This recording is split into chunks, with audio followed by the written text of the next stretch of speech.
Assalamualaikum warahmatullahi wabarakatuh. Sekali lagi selamat datang pada podcast Gerakan Guru Berkualitas Gerutas Indonesia. Baik, kita lanjutkan Pak Husni. Di kota-kota besar itu kan sudah banyak sekolah-sekolah mahal dan memang bagus, sehingga masyarakat tuh memang tidak berkeberatan membiayai atau membayar untuk kepentingan pendidikan anaknya itu. Tapi kalau katakanlah di pedesaan Pak Husni, apakah dibolehkan, katakan gitu kan, kalau sekolah itu lalu meningkatkan pungutan kepada masyarakat lingkungannya, terutama ini sekolah swasta gitu, sehingga berbayar lebih mahal gitu. Dengan maksud, kalau pembiayaan lebih mahal, lalu mereka bisa memberikan pelayanan pendidikan kepada murid-muridnya lebih baik lagi. Di desa-desa, tapi dalam artian, kalau di tingkat kabupaten katakanlah itu, lingkungan masyarakat itu kan tidak seperti di kota besar. Ya. Ya, kita harus melihat tadi ya, kalau di desa, membuat sekolah mahal, khawatir saya muridnya sedikit yang bisa daftar di sana. Ya anunya gitu ya, akan sedikit orang yang punya uang di desa itu untuk bisa membayar. Tetapi ya sebenarnya kalau sekolah itu ingin mendapatkan murid yang lebih banyak tadi, berkualitas, sebenarnya persoalan mahal tidak itu tergantung dengan kualitas ya. Mereka mau membayar mahal kalau anaknya menganggap sekolah itu bagus. Ya, kalau bagus dia mau bayar mahal. Tadi kata kuncinya orang tua mau membayar mahal karena dia tahu bahwa itu bagus. Jadi kalau kita lihat itu kuncinya kan sekolah bagus. Sekolah bagus. Apakah desa tidak bisa membuat sekolah bagus? Apakah sekolah bagus harus mahal? Jadi anunya. Nah, sekolah bagus. Kenapa sekolah bagus itu mahal?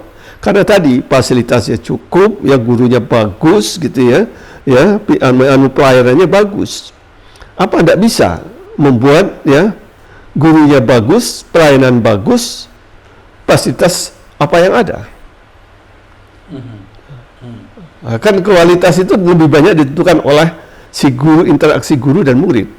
Iya. Itu kualitas itu. Kalau dalam contoh pesantren itu banyak memang bisa itu Pak. Nah, ya. Betul. Jadi hanya mengandalkan kiainya yang sangat dipercaya dan secara keilmuan dia memang bagus gitu, murid sedikit-sedikit semakin bertambah, lalu dari berbagai penjuru orang berbondong-bondong ke sana, bisa ya. Tetap bisa. Ya, tapi kalau untuk di sekolah gini Pak Tarmizi, saya melihat gini, orang selalu menganggap bahwa untuk membesarkan itu perlu uang. Dan uang itu selalu nilainya cash money.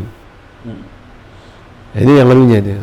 Harusnya mulai berpikir, ya, jangan hanya cash money, ya. Jadi uang itu kan berarti kehadiran suatu program yang kita ingin dapatkan.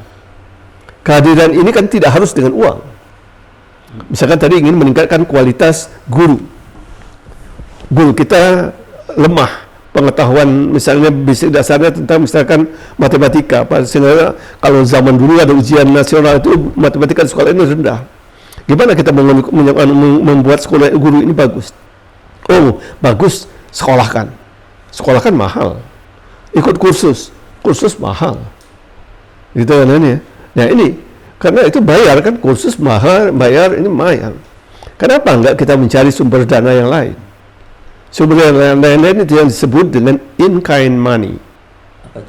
In-kind money itu adalah uang dalam bentuk kebaikan. Kebaikan orang yang kita nilai dengan uang. Itu. Ini yang jarang digunakan oleh orang. Ya, dana ini menggunakan peluang ini.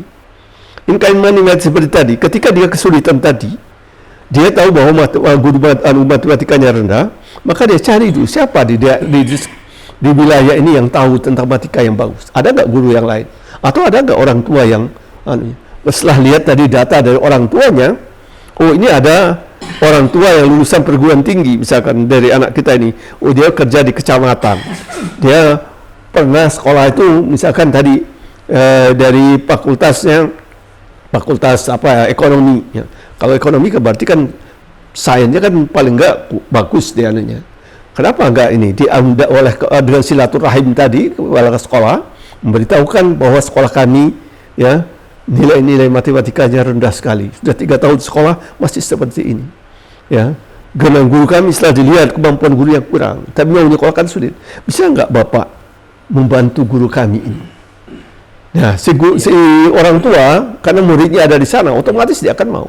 Ini ada kasus dulu, saya pernah mengunjungi suatu sekolah, ya. Ketika sekolah itu keluhannya persis seperti itu. Ketika keluhan seperti itu, saya bilang, coba dengan kepala sekolah, kamu buka daftar sekolah kamu. Ada nggak orang di sekolah ini yang tadi pengetahuan kita anggap dia mengetahui tentang kelemahan ini? Betul ada. Coba Bapak dialog dengan mereka, silaturahim dengan dia baik-baik kelemahan kita. Yakin dia itu terketuk hatinya untuk membantu ini. Malah kalau dia karena dia di kecamatan, dia bilang, oke, setiap hari apa kamu kosong? Oh, setiap hari Jumat siang kamu datang ke kantor saya. Nanti saya ajarin cara ini. Akhirnya dia menguasai materi dengan bagus. Nggak ada uang yang keluar. Malah dia ke sana dijamu minum, dikasih oleh ini kan. Nah itu namanya in kind money. Berapa uang harus keluar untuk menyekolahkan ini tadi? Nah, itu bisa lakukan gitu. Sama dengan yang lain. Ketika sekolah tidak punya komputer, kita mencoba in kind money. Ada nggak orang yang ingin menganukan gitu? Kita tidak minta komputer yang bagus, yang benar yang bisa dipakai. Nah beberapa sekolah saya coba melihat mempraktekkan itu. Dapatlah komputer. Itu in kind money. Jadi partisipasi masyarakat itu tidak selalu harus dalam bentuk uang. Betul. Apalagi kalau ilmu pengetahuan, saya kira banyak orang yang mau menyumbangkannya, berbagi. Kalau contoh kiai itu udah jelas sekali Pak. Yeah. Pak Usni di pesantren-pesantren itu bisa jadi kan ustadz-ustadz yang lebih muda itu kan dia didatangkan ustadz yang lebih senior atau kiai diundang atau dia pergi ngaji ke tempat lain, itu sudah jelas. In kind money jadi kuncinya, bahwa mengembangkan sebuah lembaga pendidikan itu tidak harus selalu based on uang, kira-kira begitu. Jadi dari pembicaraan ini Pak Husni, saya mendapatkan keterbatasan itu sebetulnya kan kita tidak tahu di mana batasnya, garisnya tidak tahu. Jadi kita harus mengeksplor terus-menerus sehingga garis batas itu seperti tidak berbatas lagi karena dia bergeser terus, gitu kan ya. Sekolah yang kecil di pedesaan sekalipun itu bisa saja menjadi sekolah yang besar dan mahal manakala diproses dengan baik dengan modal yang justru sudah dimiliki oleh guru dan muridnya serta lingkungan setempat. Ada nggak Pak Husni saran, nasihat kepada kawan-kawan yang sekarang ini sedang mengelola lembaga pendidikan yang kecil, baik negeri ataupun swasta, ataupun yang baru mau membuat sekolah, katakanlah gitu. Bagaimana kita memulai di tengah kondisi yang sekarang sudah semakin maju, katakanlah di lingkungan ini? Ya, saya hanya ingin menyarankan karena dari pengalaman ya, saya melihat juga dari beberapa sekolah yang mencoba hidup itu, sekolah yang menjadi besar itu selalu mulai dari sekolah yang kecil. Ya, hanya tadi kunci utamanya yang pertama ya, kalau Bapak dan Ibu sedang jadi kepala sekolah, bertekad saya ingin buat sekolah saya ini hebat. Guru juga bertekad saya ingin membuat sekolah ini hebat. Itu dulu. Jadi jangan dulu berpikir kesulitan. Nah ini kelemahannya. Itu biasanya kita berpikir dia itu bergerak dari kesulitan, bukan bergerak dari apa yang ada. Kalau bergerak dari kesulitan itu tidak pernah berkurang, akan tambah lama tambah banyak. Buatlah, saya pernah membuat satu pelatihan, ya, coba kesulitan guru. Wow, kesulitan gurunya segini. Tapi kelebihan guru sekolah itu kecil sekali. Jadi itu kalau kita bergerak dari kesulitan, selalu kita tidak akan bisa berbuat. Jadi tadi pertama bersama-sama komitmen, saya ingin memajukan sekolah ini. Fasilitas yang ada seadanya dulu. Karena kunci utama membuat sekolah bagus itu adalah guru dan murid, kepala sekolah yang mendorongnya tadi. Kalau sudah ada guru, murid, dan kepala sekolah, sudah cukup. Tidak ada kepala sekolah pun sebenarnya guru dan murid aja udah bisa. Ini membuat sekolah itu bagus. Buatlah anakmu ya merasa nyaman di sekolah, membuat dia merasa mendapat sesuatu, dan ketika dia mengajukan keluar dia terbuka. Itu akan memancing, ya itu yang saya katakan tadi, memancing rezeki dan pembuka peluang-peluang lagi. Jadi dalam saya katakan itu tadi kan kondisi keterbatasan. Tapi keterbatasan itu harus kita coba atasi dengan melihat tadi. Diawali dengan kita dulu. Dengan kita dulu baru dilihat potensi dan peluang yang ada di sekitar kita. Buka potensi dan peluang yang di sekitar kita. Saya pernah lihat ada satu sekolah dulu, ya saya baca di juga di berita ketika itu, gurunya hanya 2 orang.